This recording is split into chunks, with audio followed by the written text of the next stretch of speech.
1979 میں روسی افواج کی افغانستان آمد سے پاکستان کے لیے ایک نیا چیلنج پیدا ہو گیا۔ جنرل محمد ضیاء الحق نے بڑے اعتماد اور حوصلے کے ساتھ دو ٹوک پالیسی اپنائی اور روسی افواج کی مداخلت کے خلاف ڈٹ گئے۔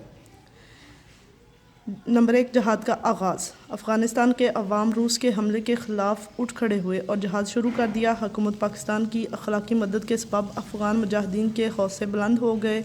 مجاہدین نے ہر محاذ پر روسی افواج کو عبرتناک شکست دی۔ 1986 تک روس بالکل مایوس اور بے بس ہو گیا، تاہم جہاد جاری رہا۔ جب اسے اپنی شکست صاف نظر آنے لگی تو اسے اپنی جان کے لالے پڑ گئے۔ نمبر 2 ہے جنیوا معاہدہ۔ اپریل 1988 میں امریکہ اور روس سے جنیوا میں ایک معاہدہ کیا۔ پاکستان کے وزیر اعظم محمد خالد جنیجو بھی اس میں شریک ہوئے اور دستخط کیے۔ روس نے اپنی شکست تسلیم کر لی اور اس نے وعدے کے مطابق 15 فروری 1989 کو اپنی فوجیں افغانستان سے واپس بلا لی۔ اس طرح جہاد افغانستان ختم ہو گیا۔ نمبر 3 ہے پاکستانی معاشرے پر اثرات۔ روس کے افغانستان پر حملے سے مہاجرین کی ہجرت نے پاکستانی معاشرے پر بہت دور اثرات مرتب کیے۔ تقریباً 30 لاکھ سے زائد افغان مہاجرین ہجرت کر کے پاکستان میں چلے آئے۔ حکومت پاکستان نے اسلامی برادری کے احساس اور انسانی ہمدردی کے جذبے کے تحت ان مہاجرین کو اپنے ہاں پناہ دی اور ان کی اچھی طرح عنایت کی۔ افغان مسئلے پر جنرل محمد ضیاء الحق کی خدمات قابل تحسین ہیں۔ اپنی کامیاب افغان پالیسی کی وجہ سے پاکستان کو عالمی سطح پر بہت پذیرائی ملی۔ اس کے بعد ہمارا نیکسٹ ٹاپک آ جاتا ہے بے نظیر بھٹو کا دور حکومت۔ بے نظیر بھٹو کے 2 دور حکومت تھے۔ پہلا دور حکومت جو ان کا رہا وہ دسمبر 1988 تا اگست 1990 تک تھا، اور دوسرا دور حکومت اکتوبر 1993 تا نومبر 1996 تک تھا۔ بے نظیر بھٹو کا پہلا دور حکومت۔ پاکستان میں 1988 میں عام انتخابات ہوئے، جس کے نتیجے میں پیپلز پارٹی کی رہنما بے نظیر بھٹو پاکستان اسلامی دنیا کی پہلی خاتون وزیر اعظم منتخب ہوئیں۔ بے نظیر بھٹو کے اس دور کے اہم واقعات کو ذیل میں بیان کیا جاتا ہے۔ نمبر 1، بلوچستان اسمبلی کی برخاستگی۔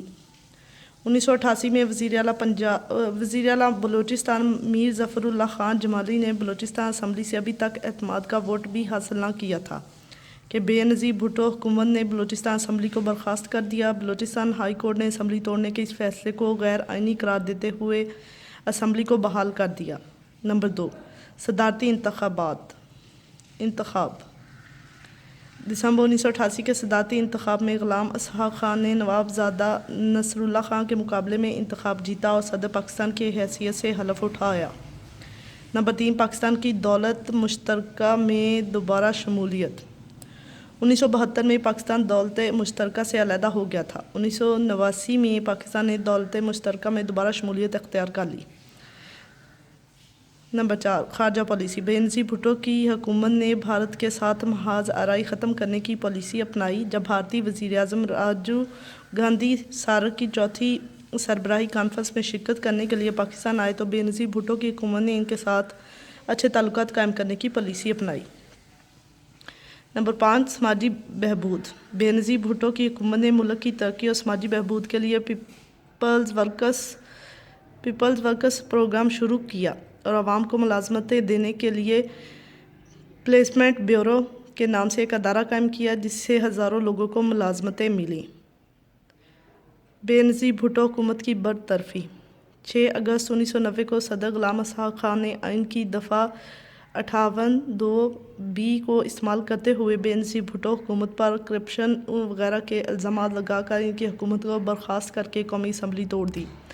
ان کا پہلے دور حکومت قریباً 1 سال اور 8 ماہ رہا۔ نیکسٹ ہمارا ٹاپک ہے بے نظیر بھٹو کا دوسرا دور حکومت۔ بے نظیر بھٹو دوسری مرتبہ اکتوبر 1993 میں پاکستان کی وزیر اعظم منتخب ہوئیں۔ ان کے اس دور کے اہم واقعات کا ذیل میں احاطہ کیا گیا ہے۔ نمبر 1، ترقیاتی منصوبے۔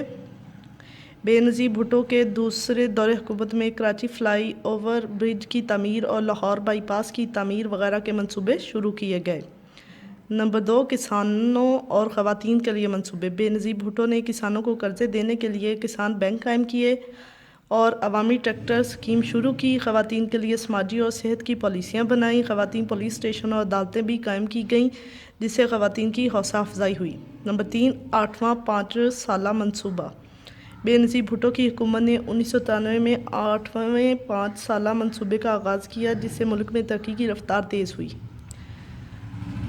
نمبر 4، بیرونی دورے اور مسئلہ کشمیر۔ بے نظیر بھٹو نے ایران اور ترکی کے کامیاب دورے کیے، مسئلہ کشمیر پر ان ممالک کی حمایت حاصل کی اور مختلف شعبوں میں تعاون کے کئی سمجھوتے کیے۔ نمبر 5، خیبر پختونخوا حکومت۔ 1994 میں خیبر پختونخوا میں مسلم لیگ کے وزیر اعلیٰ پیر صابر شاہ کی حکومت کو گرا کر پیپلز پارٹی نے آفتاب احمد شیرپاؤ کو وزیر اعلیٰ بنایا۔ بے نظیر بھٹو حکومت کی برخاستگی۔ صدر فاروق احمد لغاری اور وزیر اعظم بے نظیر بھٹو کے درمیان مختلف امور پر اختلافات پیدا ہو گئے جس کی بنا پر صدر نے آئین کی دفعہ 58(2)B کا استعمال کرتے ہوئے ان پر بدعنوانی کے الزامات لگا کر ان کی حکومت کو برخاست کر دیا۔ اس بار بے نظیر بھٹو کو قریباً 30 سال کام کرنے کا موقع ملا۔